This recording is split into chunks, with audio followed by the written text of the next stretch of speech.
Très bien, merci beaucoup. Alors, est-ce que vous avez réussi à joindre le professeur? Justement, donc le professeur se prépare dans quelques temps. Excusez-nous.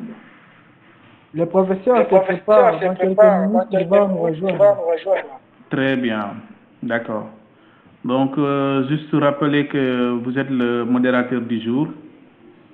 Ouais. Donc, si en attendant, voilà, vous pourrez peut-être nous faire une petite présentation de la thématique d'aujourd'hui ou le sujet d'aujourd'hui, si vous voulez, ne serait-ce que pour ne pas retenir les gens silencieusement. Donc, ça permettra aux gens, voilà, de garder, en tout cas, la patience en attendant que le prof soit parmi nous. Voilà.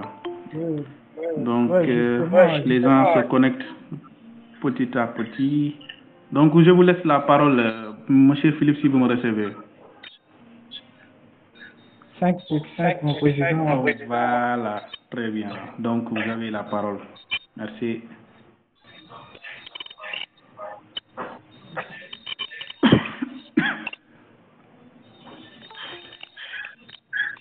Voilà. Oui, vous m'accordez la parole.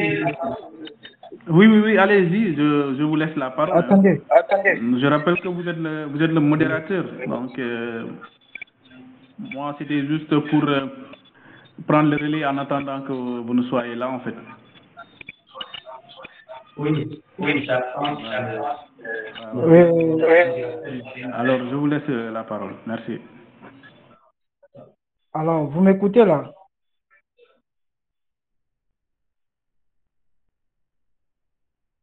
Personnellement, je vous reçois très bien, mon très cher. Voilà, je pense que c'est le professeur qui vient de se connecter, hein.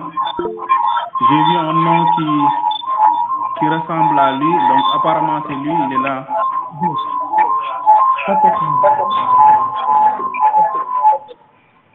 Il peut d'abord le laisser le professeur.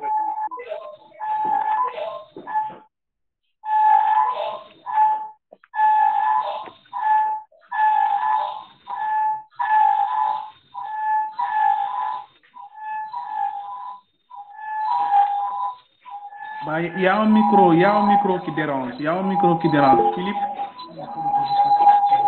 Philippe, est-ce que vous pouvez couper votre micro, s'il vous plaît?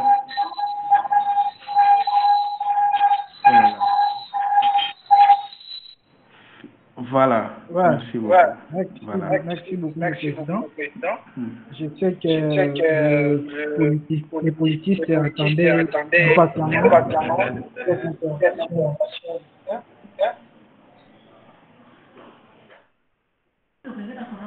Nous connaissons déjà le thème du jour. Juste un petit rappel. Euh, Ici, avec les professeurs, notre réflexion va tourner autour du thème intitulé La guerre dans l'Est de la République démocratique du Congo depuis 1997, origine, cause et victime et voie d'en sortir. Et très chers politistes, je vous présente mes sincères salutations et bienvenue de nous rejoindre aujourd'hui dans cette conférence passionnante. Je suis ravi de partager avec vous des idées inspirantes et des réflexions enrichissantes du professeur Loata Tamboué. Il est chercheur et enseignant à l'Université libre de Kinshasa. Il est auteur de plusieurs ouvrages et articles scientifiques. Également, il est spécialiste de l'itinéraire réflexif et relatif. Et avant de commencer, très chers collègues, nous prenons quelques instants et nous installer confortablement. Voilà, en attendant que les autres nous rejoignent. Voilà, on est là en attendant les autres aussi.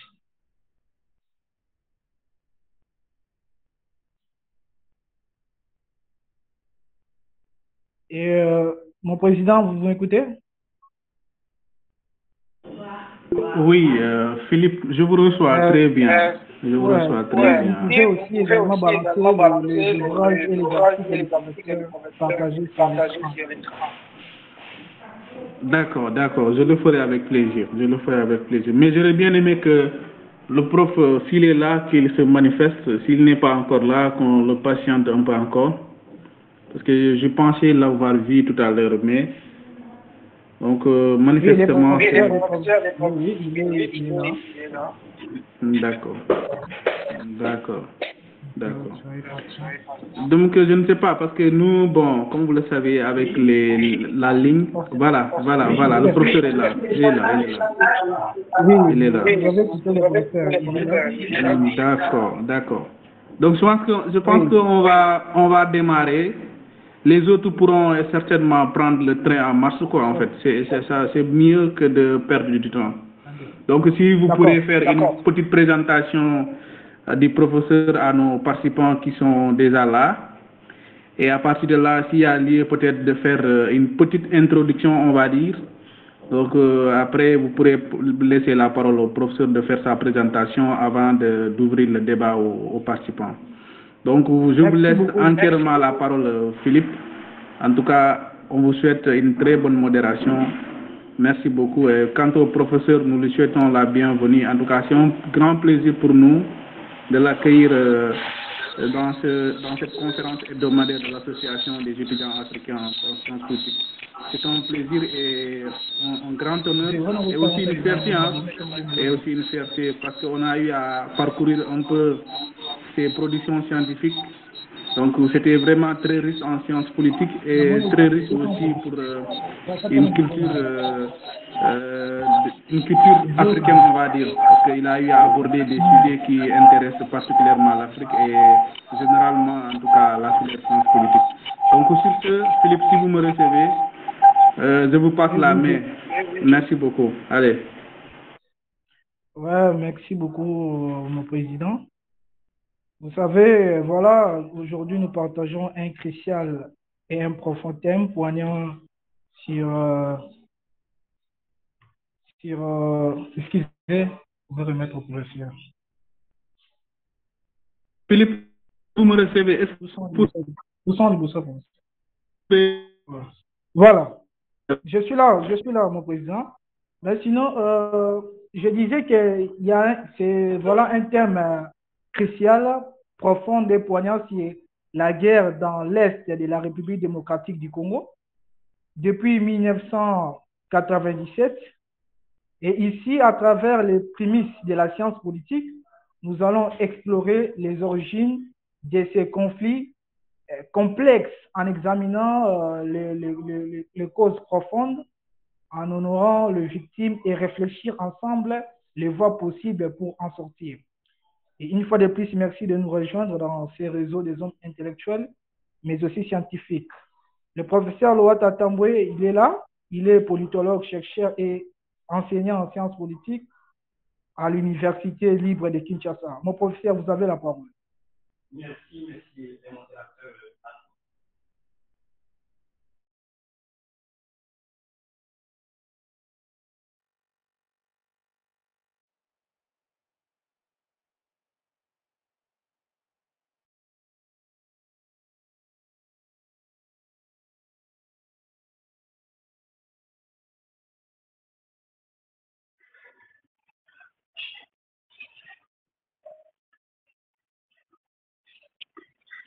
Le micro du professeur n'est pas allumé. Le micro du professeur n'est pas allumé.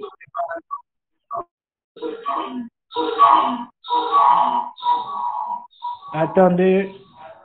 Le professeur, apparemment, il parle, Le mais son micro technicien, n'est là. pas allumé. Je disais qu'il y a plus de 25 ans. Vous écoutez le professeur, là? Oui, oui, on l'entend. Personnellement, je l'entends, même si ce n'est pas très audible, mais quand même, on l'entend quand même. Il y a plus de 25 ans, que la RDC est le principal trésor.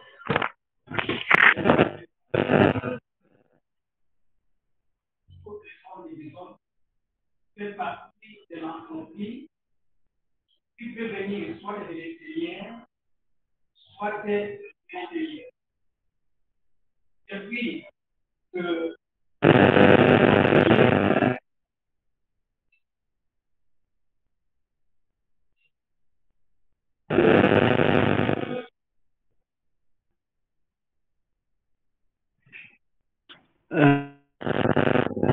mal à vous.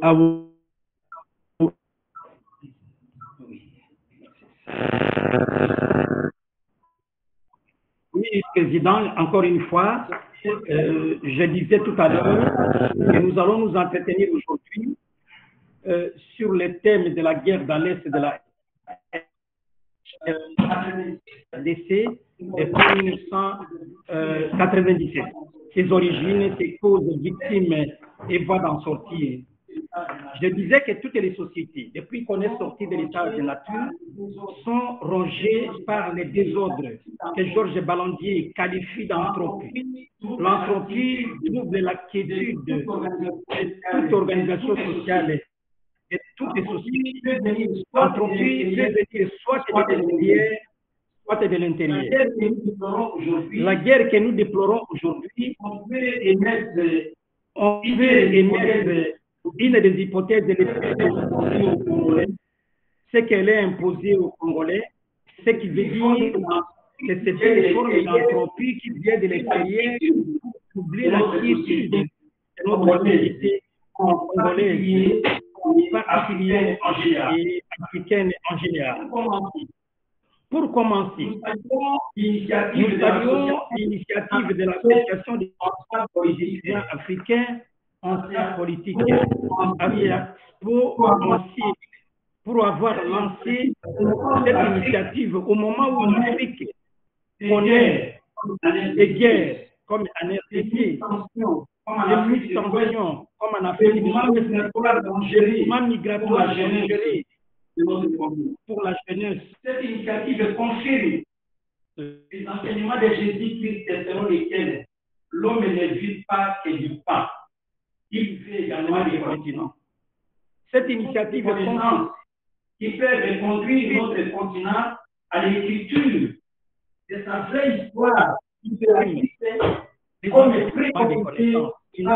à l'écriture de sa vraie histoire libératrice comme préconisé par l'ignorance tue et cultive l'empathie. L'importance de la RDC n'est plus à démontrer. Franck Fanon, ayant défini l'Afrique comme une forme de revolver dont la gâchette se trouve en RDC, en constitue une grande illustration. Et Patrice Emery Lumumba encore d'ajouter, le développement de l'Afrique partira de la RDC en raison notamment de ses richesses de tout genre. Mais on ne peut pas accéder au développement dans les conditions du désordre de l'entropie, de la guerre qui ronge notre pays depuis 1997. Et si le Congo est rongé à des problèmes, inévitablement, les autres pays africains n'en sont pas épargnés. Quelles en sont les origines de cette guerre? Pour nous, il existe une première raison qui correspond à l'origine la plus lointaine. Il s'agit, depuis 1885, lorsque, à la suite de la conférence de Berlin de 1885, qui a divisé le peuple africain, la RDC, le Congo, avait reçu un statut particulier. Tous les restes des pays africains étaient considérés comme des colonies de puissance occidentale notamment. Mais le Congo a été considéré comme une colonie internationale, si j'emprunte l'expression au chercheur et ancien député congolais Vango Mabwini. C'est une colonie internationale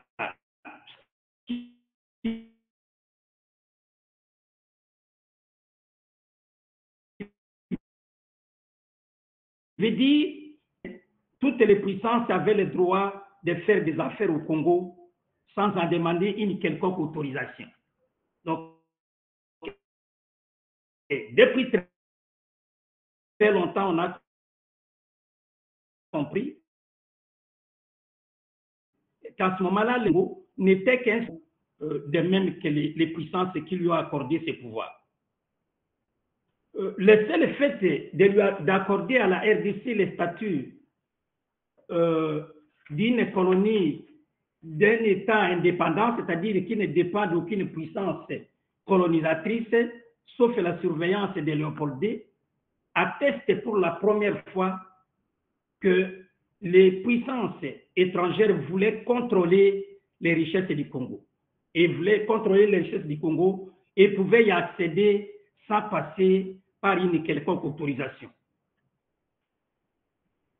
Alors, cet élément a été enfoui, cet élément a été refoulé dans ce que l'on peut appeler inconscient psychanalytique, qui sera réveillé plus tard, vers la fin des années 80 et début des années 90. Comment sera-t-il ressuscité, cet élément? Des statuts particuliers qui favorisent les puissances étrangères pour exploiter de manière inacceptable les richesses du Congo. Ce réveil négatif nous vient des pays anglo-saxons. Les puissances anglo-saxonnes, sous la direction de la famille royale anglaise, se sont retrouvées à la fin des années 80 et au début de l'année 90 à Kampala, en Ouganda. Et à Kampala, en Ouganda, ils se sont dit que la RDC, le Congo, a été construit avec des capitaux anglo-saxons par les Palmeraie du Congo, Bralima, Bracongo, Chani Metal, etc., etc. Et il faut observer que le Congo a été construit, avec leurs capitaux, leurs richesses, mais ils en tirent de moins en moins profit par rapport à d'autres puissances, comme les puissances. La France cherche des voies et moyens pour venir exploiter, pour venir faire du commerce, exploiter les richesses congolaises. Dans le même ordre d'idées, après cette conférence, sous la présidence de Clinton, le prétexte selon lequel la RDC serait mal gouvernée et qu'il convient de la dépiécer, de la balkaniser pour permettre qu'elle soit bien gouvernée. Ce prétexte a aussi contribué à la guerre que nous connaissons depuis 1997. Je rappelle que la conférence a eu lieu en Ouganda pas de manière hasardeuse. C'est en Ouganda où est né les FP, les Tutsis, au Rwanda. Et lorsque on arrive à 97, les puissances anglo-saxonnes, avec leurs multinationales, ont armé les FPR et il y a eu un accord qui a été conclu entre les FPR et ces puissances, ainsi que leurs multinationales, pour pouvoir aider les FPR à faire partir Abiyarimana du Congo et profiter de ce départ pour envahir et affaiblir le Congo afin de pouvoir exploiter ses richesses notamment. On s'apercevra que lorsque nous parlons de l'inconscient psychanalytique qui repose sur les statuts particuliers, cela est d'autant plus plausible qu'aucune puissance ne condamne ce que fait le Rwanda aujourd'hui. Et si, par hasard, il y a des condamnations du Conseil de sécurité,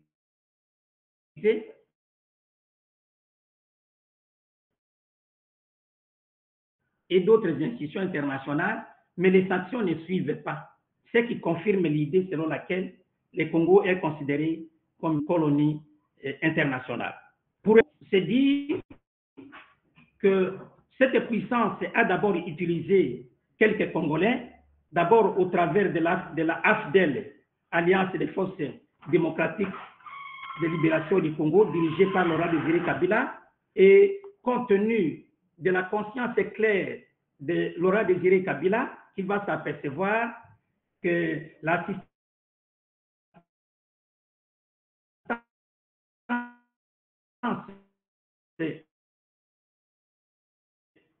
qu'il avait reçue du Rwanda n'était pas une assistance désintéressée. L'intéressé puisse que les Rwandais puissent rentrer chez eux. Et vous savez ce qu'ils ont fait. Ils vont monter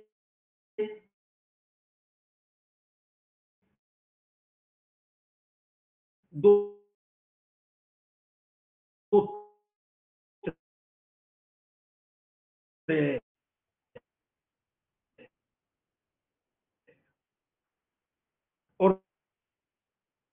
organisations politiques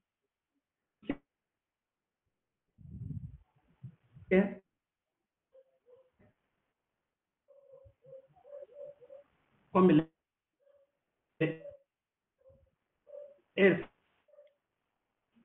RCD Goma, comme les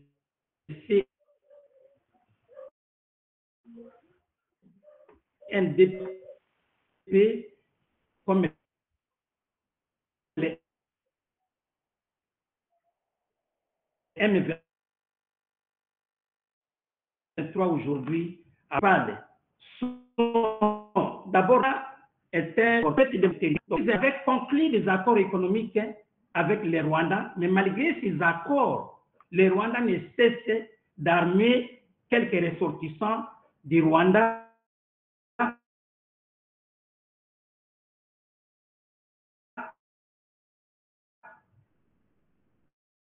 qui vivent en RDC contre la RDC. Ce qui veut dire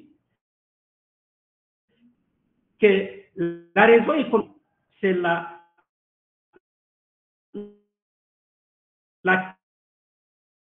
quête des terres congolaises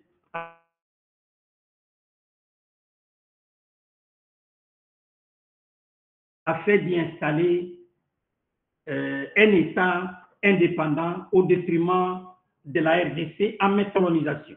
Pas mis en cause la colonisation, de la préoccupation, sert de stratégie. L'économie permet au petit Rwanda de se renforcer afin d'agresser davantage la RDC et atteindre son objectif d'expansionnisme. Donc, qu'est-ce qu'il faut-il faire avant d'en arriver là? Il faudrait faire observer un certain nombre des conséquences en termes de victimes. Nous faisons observer que la première victime de ces guerres, c'est l'État congolais. L'État congolais, en commençant d'abord par ses populations, l'État congolais a perdu entre 6 millions et 10 millions de personnes qui sont mortes directement. Vous avez le déplacement des populations qui vont dans tous les sens, qui errent, qui ne savent pas manger, qui meurent des intempéries. Et ces déplacements se comptent à plus de centaines de milliers. Vous avez également les droits de l'État en rapport avec la fiscalité, les droits de l'État en rapport avec les pouvoirs régaliens. Nous assistons non pas dans cette espèce d'état monopolisaire de la violence physique légitime, telle qu'enseignée par Max Weber, mais nous assistons aujourd'hui à une nouvelle forme d'état que je qualifie et que j'ai toujours qualifié dans mes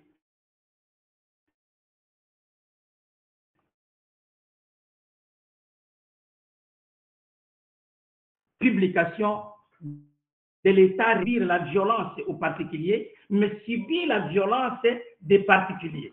Aujourd'hui, l'État en constitue une grande victime, car il nous surprendra de constater que vous trouverez dans la partie de l'Est des justices parallèles au détriment de l'État congolais. Il s'agit là de l'État réflexif. J'ajouterai sur cette liste que les femmes constituent une catégorie de personnes les plus victimes parce qu'on y enregistre beaucoup de veuves, parce que certaines femmes ont été enterrées vivantes à Makobola, parce qu'on inocule les virus VIH aux femmes pour des raisons de guerre. Et vous trouverez que cela se fait grâce au viol. Les enfants ne savent pas étudier. Les richesses congolaises sont pillées en termes de milliards. En termes de milliards. Donc les dégâts sont incommensurables à telle enseigne que l'on peut se demander si nous sommes dans une planète du monde où tout le monde est en train d'assister de manière impuissante sans aucune déclaration ni condamnation contre les petits pays agresseurs. Comment en sortir de cette situation? Nous pensons que pour y arriver, il faut gérer, la RDC doit gérer rationnellement son armée en particulier et gérer les appareils répressifs de l'État, si nous pouvons emprunter l'expression de Louis Althusser, pour éviter la corruption, pour éviter les détournements et surtout les infiltrations, ainsi que les trahisons. Nous savons très bien que les fonds destinés à la guerre sont détournés et lorsqu'ils sont détournés, on ne sait pas accéder à l'objectif poursuivi. On doit également privilégier une espèce de recrutement des jeunes dans l'armée, mais il s'agit de jeunes bien éduqués et pas des colonnas, de sorte qu'on puisse observer, vivre une sérieuse discipline au niveau de la guerre. Il faut également impliquer la population qui a une ressource géopolitique de grande envergure, étant donné que lorsque on utilise un grand nombre de militaires et compte tenu de notre étendue, il y a lieu de venir à bout de cette agression. Je dirais aussi qu'on doit bien payer les militaires afin de leur permettre d'être motivés. Je dirais plus ou moins qu'on ne peut pas oublier les solutions à caractère politique et diplomatique. Sur le plan politique, on s'aperçoit que la politique publique de la défense, au sens de training, la politique publique de la défense ne repose pas sur une prospective rationnelle. Il n'y a pas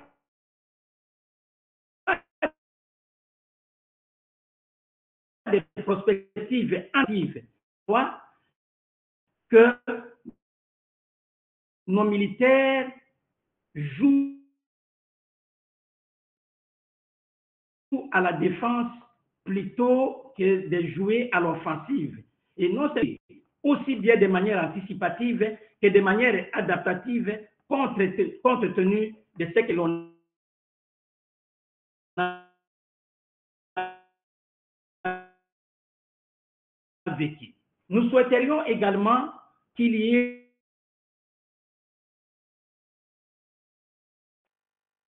un dialogue entre toutes les parties congolaises, opposition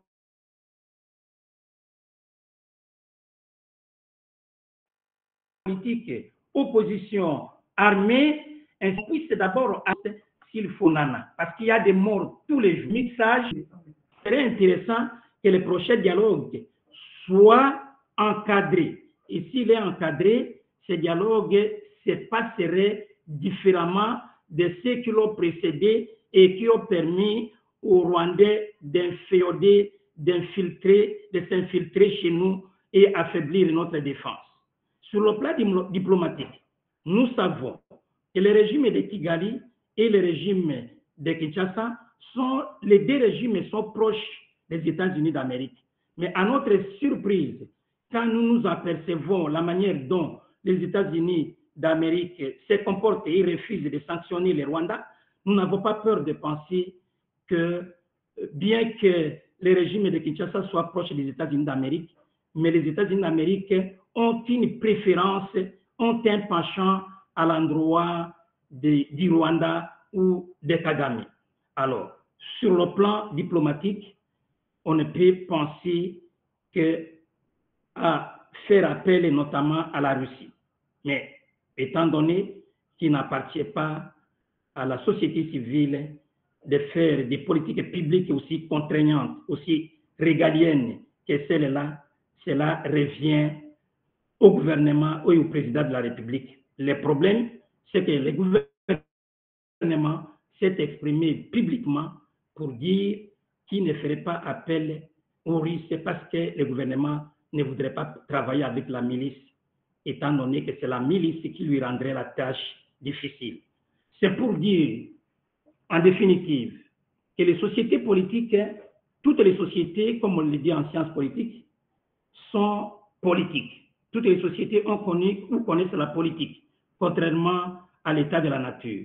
Mais quand lorsqu'il y a des perturbations, lorsqu'il y a les désordres de l'entropie, il appartient au pouvoir politique d'y mettre fin, car la gestion de la violence lui incombe si l'on en croit à la thèse de Norbert Elias et a été un des disciples de Max Weber. J'ai dit et je vous en remercie.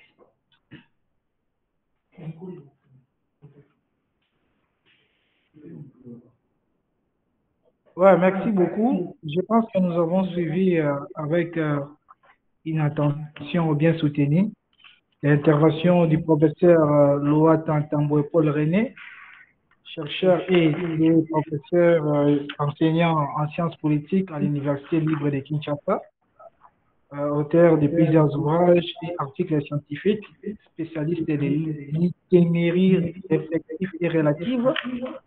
Vous avez écouté comment le professeur a agencé des explications, a donné des pistes de solutions, a établi sur l'origine et la cause profonde de la conflit de la RDC et victime.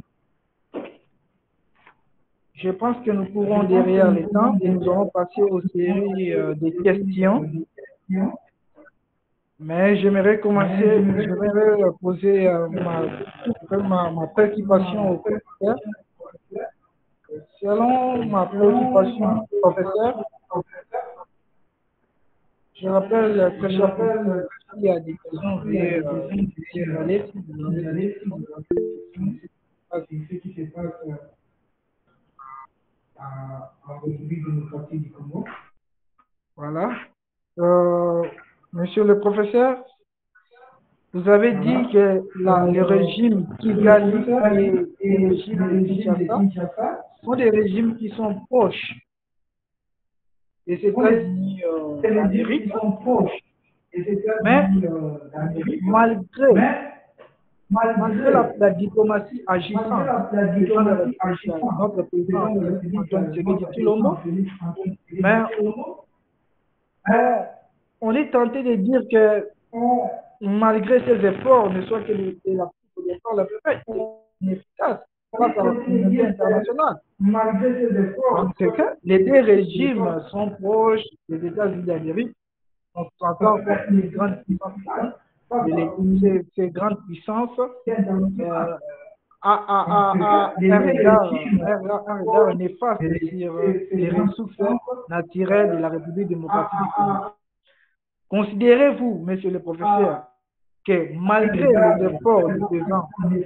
Tshisekedi,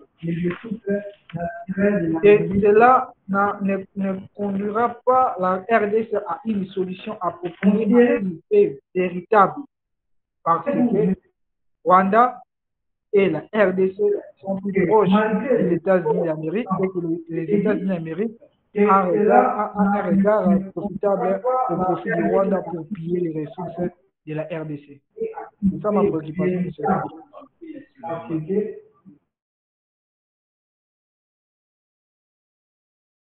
Rwanda et la RDC sont proches des États-Unis d'Amérique et que les États-Unis d'Amérique sont piller les chef pour aider à la RDC, statut particulier que nous considérons que la RDC serait considérée comme une colonie internationale où n'importe qui aurait le droit de pouvoir tirer des dividendes en fonction de sa volonté. Je vous l'ai dit que ça vient de très loin. On comprend pourquoi aujourd'hui un ministre américain avait déclaré, si je cite ici, Charles Leonana, un ministre américain, avait déclaré au Sénégal à d'autres puissances comme la Chine, à d'autres puissances comme la Belgique et la France, et qu'il serait temps que, vous comprenez, cette manière machiavélique de faire cette déclaration montre que on ne peut pas à la fois être juge et parti. Alors, non seulement les Rwandais nous agressent, mais ils le font avec l'appui de ceux qui recherchent nos minéraux. Alors, je ne dirais pas qu'il n'y aura pas de solution, parce qu'à chaque guerre, il faut envisager des solutions. Nous l'avons dit sur le plan politique, si le gouvernement améliore la politique publique de défense, on peut arriver à la fin de la guerre. Les rapports de force changeraient à notre faveur. Et si, sur le plan politique, ce que je peux douter, je douterai que les États-Unis d'Amérique prennent une position contraignante à l'endroit du Rwanda. Mais cela ne veut pas dire que nous allons demeurer éternellement dans la guerre. La guerre se terminerait soit grâce au renforcement de notre politique publique de la défense, soit nous allons dialoguer, mais ce dialogue doit être encadré par des spécialistes pour que l'antécédent, ce qui est arrivé dans les années 2012, 2013 ne revienne plus, car cela a alimenté l'affaiblissement de la RDC. Donc je crois que la paix viendra, et lorsque la paix viendra, et que je ne penserai pas que la guerre c'est une fatalité pour la RDC. Mais elle ne viendra pas de manière spontanée. On n'est pas en génération spontanée, elle viendra en fonction du travail, notamment du responsable de la gestion de l'État. Merci beaucoup, monsieur le professeur. C'était une réponse bien satisfaisante de ma part et de la part aussi de nos monsieur, je ne sais pas si j'ai lu bien, non? Serine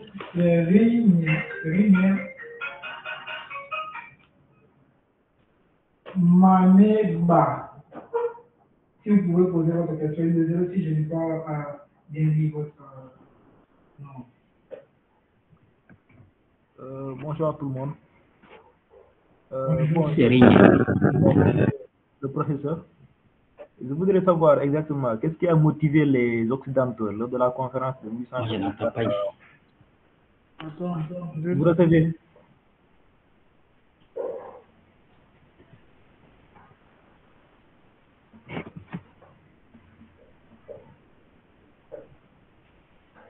Est-ce que vous me recevez, monsieur?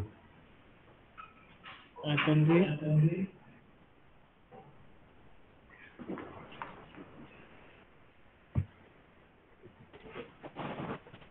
Posez votre question. Voilà, bonsoir tout le monde. Je disais, j'ai une question pour le professeur. Je voudrais savoir qu'est-ce qui a motivé... Il faut augmenter le volume.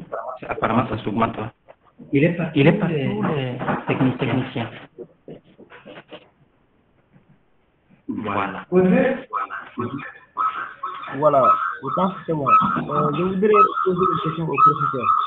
Je voudrais savoir exactement Attendez, Serigne. Est-ce que le professeur peut couper son micro? Voilà. Allez-y, Serigne. Il écoute la question maintenant. Je remets.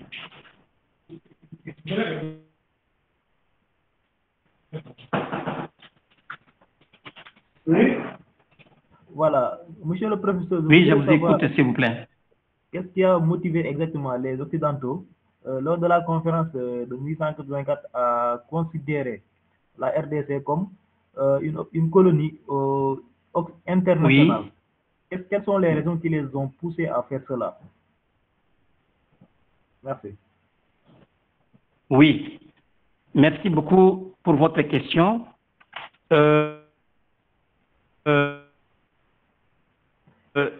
Ils avaient, les grandes puissances de l'époque savaient très bien que la RDC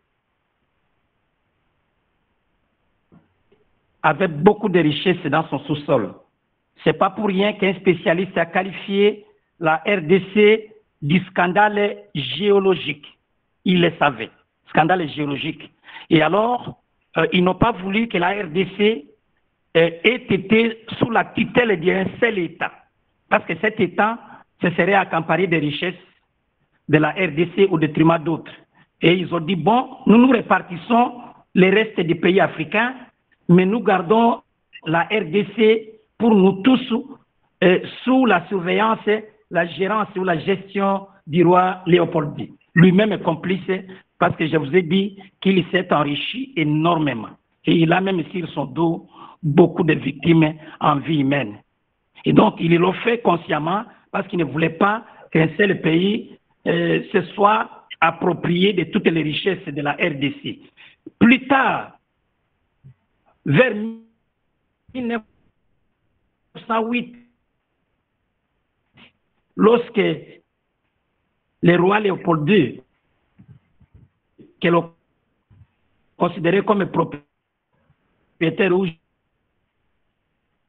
gérant, avant de décéder, il avait légué la RDC à la Belgique. À la Belgique et son pays. Alors, maintenant, l'exploitation a continué, mais on ne peut plus exploiter comme à l'époque de la colonie internationale parce que vous avez déjà... je crois vous avoir répondu. Voilà, monsieur, c'est bien répondu. Merci beaucoup.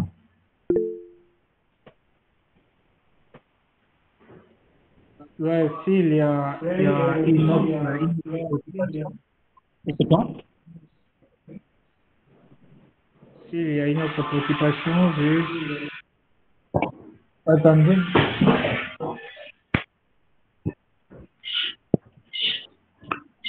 Oui, monsieur le modérateur, est-ce que vous me recevez?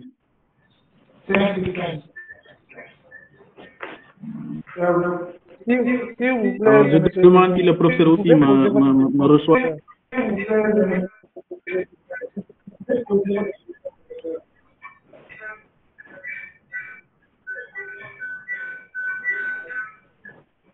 Est-ce que le professeur me reçoit?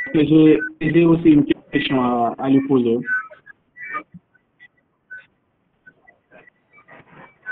Je dis, vous pouvez poser votre question, professeur. D'accord.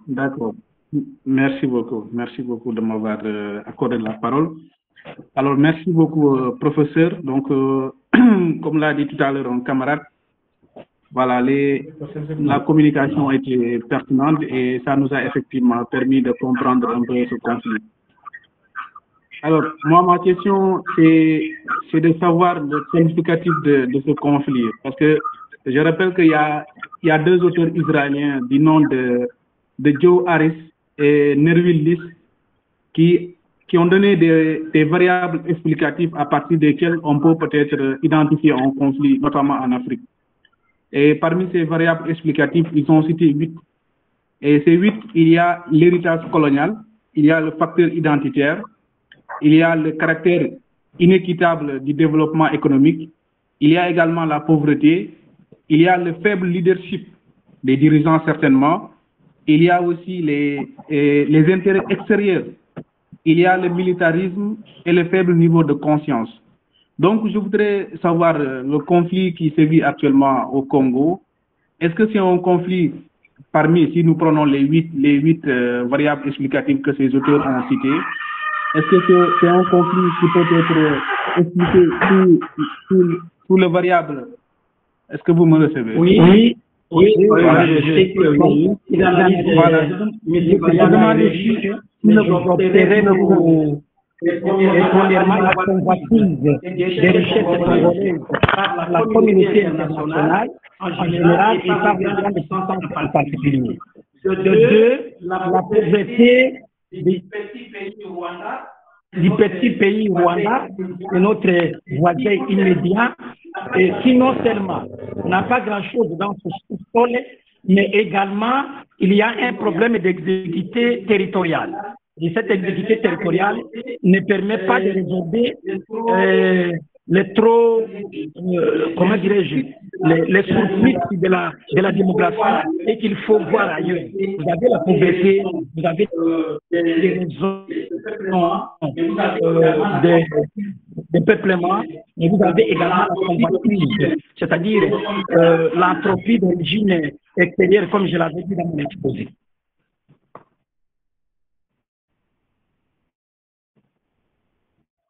Et bon, je dois avouer que j'ai eu un souci pour vous attendre. Vous n'étiez pas audible. Le professeur n'était pas audible de mon côté. Je ne l'ai presque pas entendu. Hein. Vous n'avez pas entendu la posture.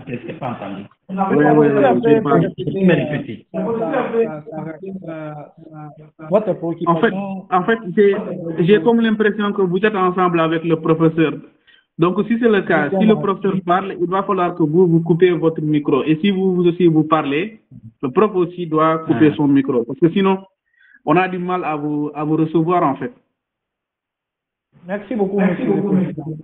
Voilà. Comme ça, donc, pour ma question, j'ai juste demandé si le conflit est identitaire ou bien c'est lié à la pauvreté ou encore c'est lié au faible leadership des dirigeants ou bien c'est lié aussi à l'intérêt extérieur ou bien c'est le militarisme ou bien c'est lié encore une fois au faible niveau de conscience de la population ou bien, si vous voulez, du peuple, on va dire comme ça. Donc, le dernier, c'est le caractère inéquitable du développement économique, puisque ces auteurs-là ont dit très clairement chaque conflit a sa spécificité. Donc, c'est-à-dire, dans un conflit, il ne faut pas trouver tous ces caractères-là ou bien toutes ces variables explicatives-là. Mais peut-être dans un conflit, vous trouverez 2 variables explicatives, vous trouverez une seule variable explicative ou même 7 variables ou 6 variables. Donc, je voudrais savoir, pour le cas du Congo, quelle est la variable qui pourrait être associée à ce conflit-là? C'est ce que je voudrais savoir exactement. Pour ma part, j'ai pensé au facteur identitaire ou peut-être dans une certaine mesure, disons, les intérêts extérieurs, comme vous l'avez dit tout à l'heure à travers vos explications. Donc, je voudrais avoir votre avis par rapport à ça, en fait.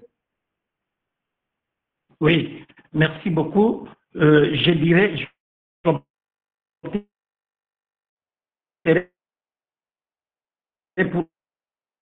2 ou 3 variables. Je dirais premièrement, le pays est victime de la convoitise des grandes puissances internationales. Je vous cite la déclaration faite par un ancien Premier ministre israélien qui dit qu'il est difficile que le Congo ait la paix et compte tenu des richesses minières qui regorgent son sol. Ça dit tout. Cela est d'autant plus plausible que vous trouverez encore aujourd'hui des minerais stratégiques qui vous permettent de fabriquer, par exemple, des téléphones, des coltan. Vous trouverez aussi d'autres minerais stratégiques, cobalt, qui va permettre que l'on fabrique aujourd'hui des batteries à caractère environnemental. Et donc, tous ces éléments font qu'il est difficile que nous soyons en paix, nous devons nous organiser.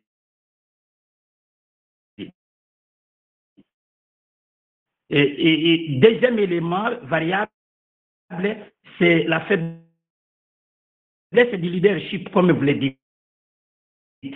Parce que j'avais critiqué la politique publique de la défense. Et si le leadership n'est pas bon, il est difficile que nous nous défendions contre toutes les tentatives. Le troisième élément, c'est le fait que les pays environnants, les pays voisins, notamment le Rwanda, est un pays pauvre. Et compte tenu de cette pauvreté, le Rwanda a constamment tourné vers les richesses congolaises. Je vous informerai que le Rwanda, compte tenu de la faiblesse du leadership, va plus de coltan, va plus d'or que la RDC qui en est producteur. J'espère que le président a compris cette fois-ci. Monsieur le Président, vous avez compris la réponse. Merci beaucoup. Merci beaucoup. Merci beaucoup. Donc, vous pourrez passer la parole aux autres. Merci. Merci. Monsieur le Président,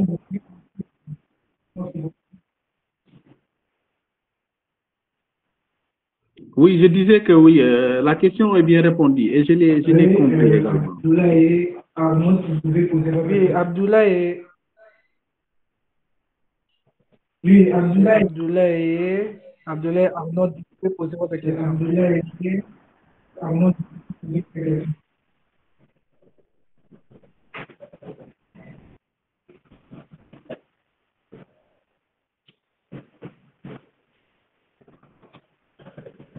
Abdoulaye Arnaud. Oui, bonsoir. Vous me recevez, s'il vous plaît? Oui, je vous reçois. Ok, merci déjà pour l'occasion et je remercie d'avance le professeur. Comme vous l'aurez déjà vu, je suis Abdoulaye Arnaud, je suis du Tchad. Alors, très rapidement, je vais passer à ma question parce que déjà la question de la guerre au Congo, nous le savons tous, c'est une question de la géopolitique. Alors, il est dit quelque part que le Congo est un pays où, je ne sais pas, on qualifie le Congo d'une catastrophe écologique. Alors moi, je voulais juste poser la question au professeur par rapport à l'enjeu géopolitique de cette guerre et la méfiance surtout des organisations sous-régionales africaines par rapport à la guerre au Congo où aujourd'hui chacun ne veut se prononcer sur cette question. Alors, quelle analyse peut-on faire? Quelle analyse géopolitique surtout sous-régionale par rapport à cette guerre? Merci.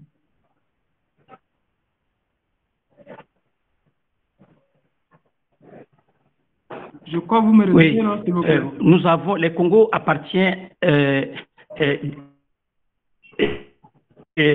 partage ses frontières avec nous. Oui, est-ce que vous m'entendez? Est-ce que vous m'entendez? Oui, je vous reçois, professeur.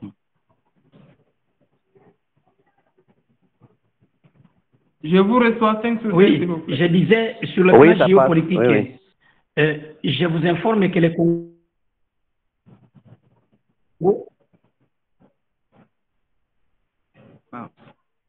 Voilà, le Congo partage ses frontières avec 9 pays voisins. Et la situation, je ne dirais pas tout à fait normale, la situation avec d'autres voisins en dehors, oui. Et je disais que la RDC, et je disais que la RDC, il n'y a pas de problème avec les partages de frontières avec 9 pays. Et généralement, il n'y a pas de problème avec d'autres pays en dehors des pays de l'Est de l'Ouganda, qui sont également les Rwandais et l'Ouganda. Et c'est là c'est toujours autour des richesses que l'on peut trouver en RDC et ces pays pensent qu'ils auraient aussi droit sur ces richesses. Alors,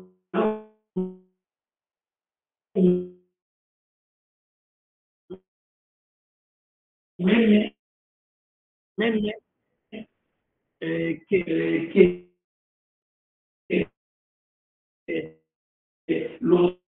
l'on sait que les frontières des auparavant à la sortie du Sud. Cette fois-ci, des groupes à la communauté des pays du Congo appartiennent. Donc, nous constatons ces pays de l'Est, bien qu'ils se réclament de la même organisation que nous, bien qu'ils aient envoyé l'air militaire au Congo, nous nous apercevons qu'ils sont beaucoup plus proches du Rwanda, ils sont beaucoup plus proches donc, du Rwanda, sur le plan général, il y a avec les autres voisins. Sauf sur le plan général, il n'y a pas de problème avec les autres voisins, sauf avec les voisins de l'Est qui nous posent un souci. Je pense avoir répondu à votre préoccupation.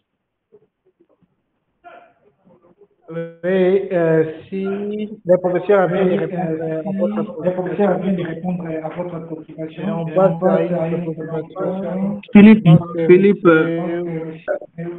monsieur le modérateur, est-ce que vous me recevez, s'il vous plaît? Je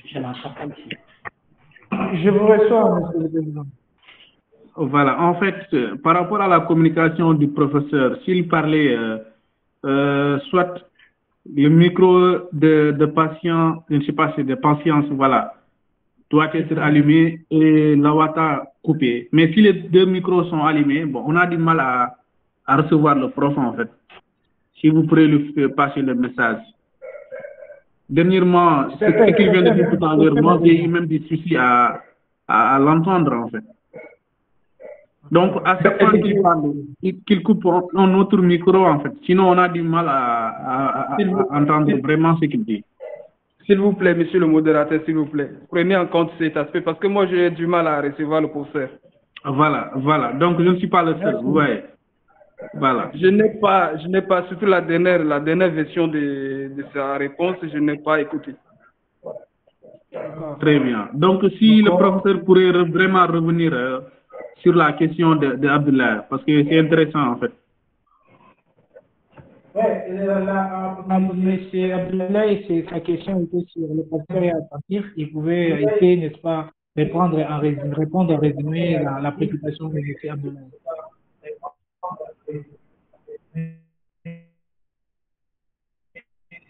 Oui, je réponds. Est-ce qu'il me suit? Oui, c'est là. Je réponds, je peux répondre? Est-ce qu'il me suit? Oui, je vous reçois. Oui, je vous reçois.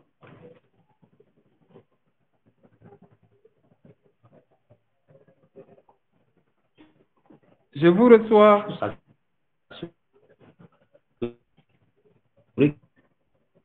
Qui me suivent.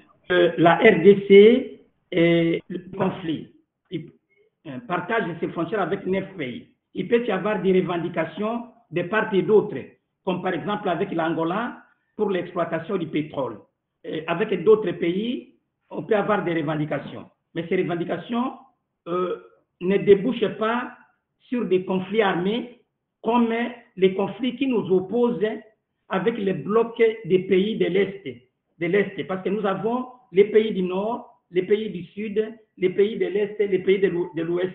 Les pays de l'Est composés essentiellement du Burundi, Rwanda, Ouganda, Tanzanie.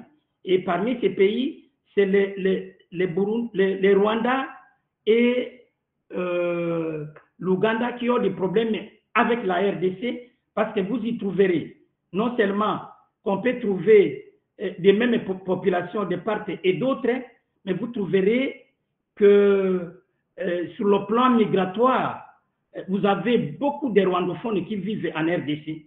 Et ces rwandophones peuvent être utilisés par les Rwandais et à qui la population fait loyauté et contre la RDC. Donc, en d'autres termes, avec les autres pays, globalement, s'il y a des tensions, mais il n'y a pas de guerre. Mais la guerre, c'est surtout nous oppose à l'Ouganda et surtout au Rwanda. Donc les rapports ne sont pas les mêmes partout. En d'autres termes, avec les autres voisins, il ne se pose pas de problème. Il peut y avoir des revendications que l'on peut résoudre à l'amiable, mais il n'y a pas de problème. Mais avec le Rwanda, vous apercevez que c'est depuis 1997 que nous sommes en guerre.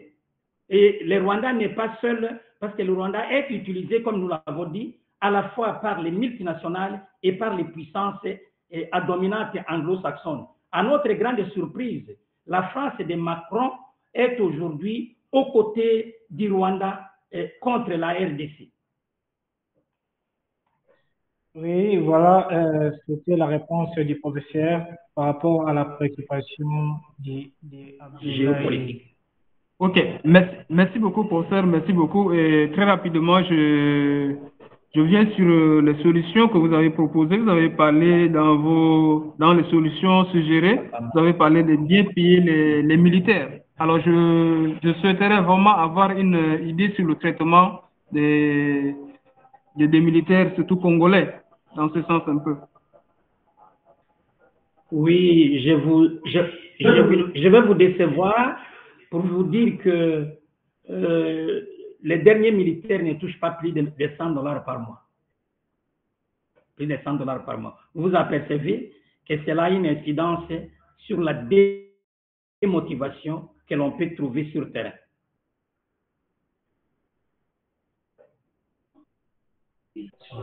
D'accord. Là, merci bien pour ça. Merci aussi à tout le monde. Oui, le professeur est là. Il a répondu à la préoccupation préoccupante du politiste Abdoulaye. Nous passons rapidement à la préoccupation de Mamadou. Mamadou, veuillez soumettre à votre préoccupation, professeur, parce que nous courons derrière les temps. Bonsoir à tous. Bonsoir. Moi, c'est Mamadou Lamine Ba, étudiant en licence 3 au Sénégal. Je suis sénégalais aussi. Alors, d'après avoir suivi votre discussion et aussi le démarrage de notre professeur Lowata, j'ai entendu beaucoup de choses. Alors, moi, en tant qu'étudiant en licence 3, j'ai tellement entendu ce problème entre le Rwanda et la RDC. Jusqu'à présent, je n'arrivais toujours pas à avoir les mots concrets ou bien l'origine concrète de ce conflit. C'est pourquoi je demandais comme question, qu'est-ce qui est à l'origine de ce conflit? Premièrement, mais toujours la même question, à quoi sert le Rwanda dans ce conflit et l'Union africaine? Si vous pouvez répéter votre préoccupation rapidement. Votre question, répétez votre question. Oui. La question en est que, qu'est-ce qui est à l'origine de ce conflit entre le Rwanda et la RDC? Et à quoi joue le Rwanda dans ce conflit et l'Union africaine? Je répète. Oui, je l'ai dit, je l'ai bien dit qu'il y a un problème démographique au Rwanda, un des pays dont la densité est très élevée et qui n'arrive pas à offrir l'habitation à ses ressortissants. Et ajouter au problème de l'exécuté du pays, il faut ajouter aussi les problèmes de la pauvreté. Le Rwanda est à côté d'un géant qui dispose des richesses, notamment à caractère minier, et cela est connu du monde entier. Donc vous avez d'un côté la question de la survie de l'État. Et le Rwanda n'est pas capable de loger toute sa population. Il faut trouver des terres. C'est cela lui permet d'avancer mille et une raisons. La dernière raison que l'on a, c'est que pour les Rwandais, les deux provinces du Kivu feraient partie de l'ancien Rwanda d'avant la colonisation. Par conséquent, si les Congolais ne veulent pas des Rwandais chez eux, les Congolais doivent rendre ces terres. C'est un alibi parce qu'il n'y a jamais eu de problème avec les Rwandais qui vivent au Congo. Mais c'est pour vous montrer que la première préoccupation, la principale raison, c'est d'abord d'occuper ou de balkaniser les territoires congolais afin qu'on puisse ériger un nouvel État qui comprendrait soit des Hutus du Rwanda, soit des Tutsis du Rwanda. Et donc, vous avez là une folie expansionniste aidée par les États-Unis d'Amérique qui n'ont jamais cessé de déclarer que le Congo a des problèmes. Le Congo n'est pas développé parce que le Congo a un territoire immense et les dirigeants sont incapables de les gérer. Pour y arriver, il faut dépiécer le Congo pour que la gestion devienne aérienne. Et donc, vous comprenez, premier problème, c'est comment faire en sorte que les troubles démographiques soient gérés. De deux, il y a un problème de pauvreté. Vous avez quelqu'un qui est à moins de 1 kilomètre de vous, qui a des richesses importantes et que vous trouvez dans une situation difficile, alors il est difficile de mettre fin à la convoitise. Mais je vous ai dit que le président Fachi, qu'on l'aime, qu'on ne l'aime pas, avait pris des initiatives pour promouvoir des accords économiques avec les Rwandais, de sorte que nous puissions vivre en paix. Mais malgré ces accords économiques, la guerre continue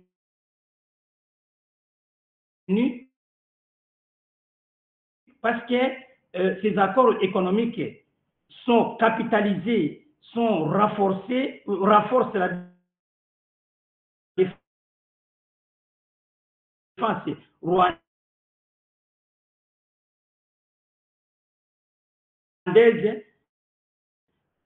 qui débouche par agresser de manière constamment la RDC.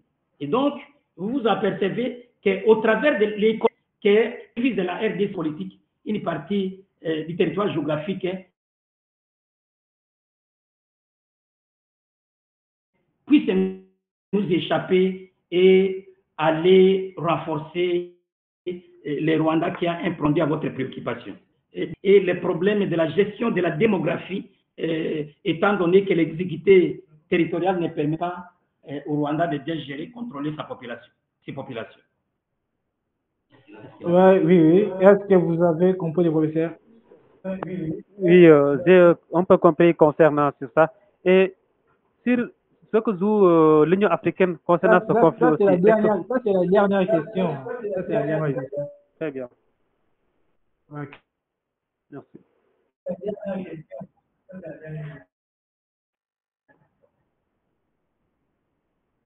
Posez votre question. Okay.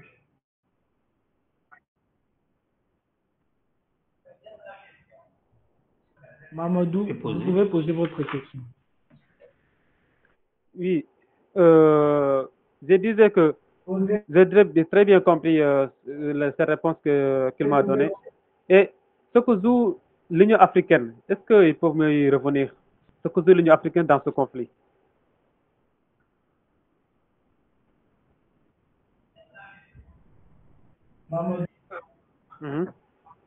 Oui, monsieur Lamine.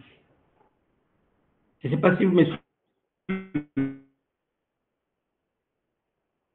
Oui, monsieur Lamine. Préconisé par l'Union africaine ne permettent pas de résoudre les problèmes parce que l'Union africaine relaie les positions des Nations Unies et des grandes puissances. Il faut dialoguer. On impose le dialogue, on impose à la RDC de dialoguer avec les pays agresseurs. Et il n'y a aucun geste pour condamner et même sanctionner symboliquement les Rwandais contre tout ce qu'il est en train de faire au Congo. On demande au Congo de pouvoir négocier avec les Rwandais. Je dirais que l'Union africaine, c'est en d'autres termes une chambre d'enregistrement des positions des Nations Unies. Ils ont été et même initié plus d'une fois des dialogues au Kenya, dialogue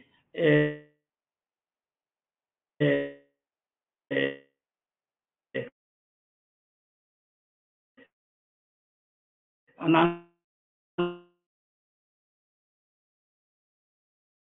Angola plus de 3 fois, mais jusqu'aujourd'hui, il n'y a aucune solution parce que les pays adverses agresseurs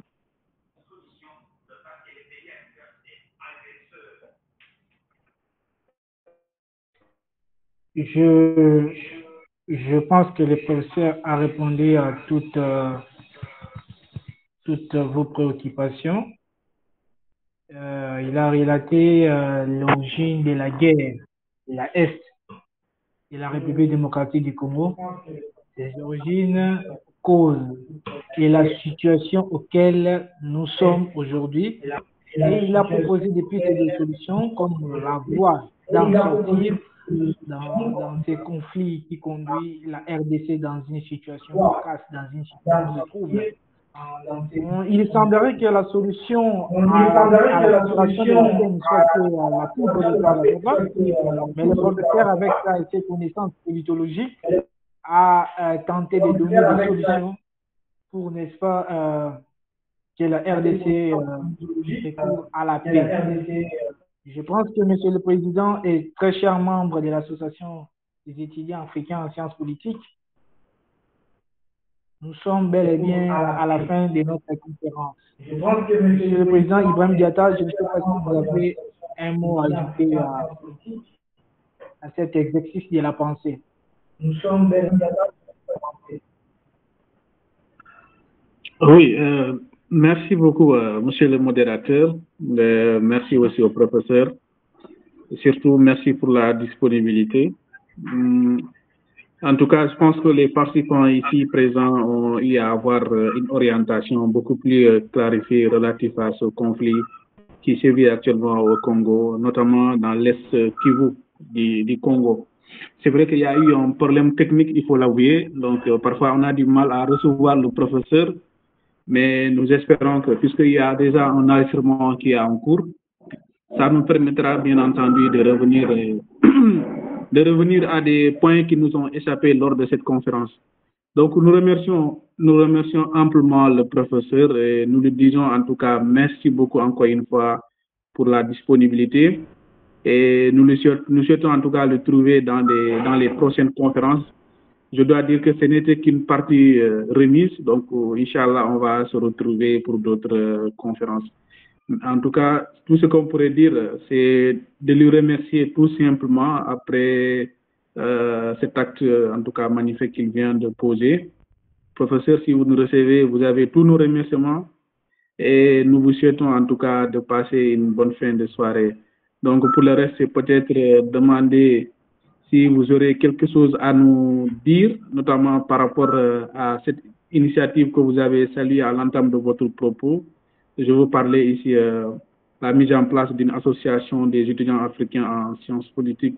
Donc, si vous avez des orientations qui pourraient certainement nous profiter dans notre logique, en tout cas de vulgariser cette discipline, ça nous intéresserait et ça nous permettra très certainement d'apprendre encore plus par rapport à votre orientation. En tout cas, si vous nous recevez, nous serons très heureux de vous écouter et de recevoir vos conseils, vos orientations relatives à l'évolution de notre initiative. Merci beaucoup. Donc, le modérateur, Philippe, si vous me recevez, c'est tout ce que j'ai à dire au professeur. Donc, on n'a pas grand-chose à lui dire parce que ce qu'il vient de poser comme acte on ne peut pas lui remercier. Un grand professeur, s'il vous accorde en tout cas même 30 minutes, c'est vraiment magnifique. Et lui, il est allé 30 minutes à, voilà, 1 heure de temps à 30 minutes, donc c'est vraiment saluable. Donc nous saluons vraiment l'acte et encore une fois, donc nous le remercions. Je vous passe la parole, professeur, pour votre dernier mot, notamment pour des orientations. Oui. Parce que là, on en a vraiment besoin. On en a vraiment besoin. Hier, j'ai lu un peu votre article relatif à cette discipline sciences politiques et je me dis que certainement, on peut recueillir beaucoup de choses que vous pourrez vraiment nous donner et qui pourront certainement nous servir. Voilà, donc c'est tout ce que nous voudrions vous avoir chez vous, professeur, si vous pourrez lancer votre communication dans ce sens. Je vous en prie, Président, je suis très content de votre initiative, parce que si les aînés prêchent par un déficit, vous avez le droit de prendre le flambeau et je vous encourage. Si je serai inspiré, je ne manquerai pas de vous recontacter. Je vous remercie et je vous en prie pour ce soir. Merci beaucoup. Merci, très cher politique. Je pense que nous terminons par ici.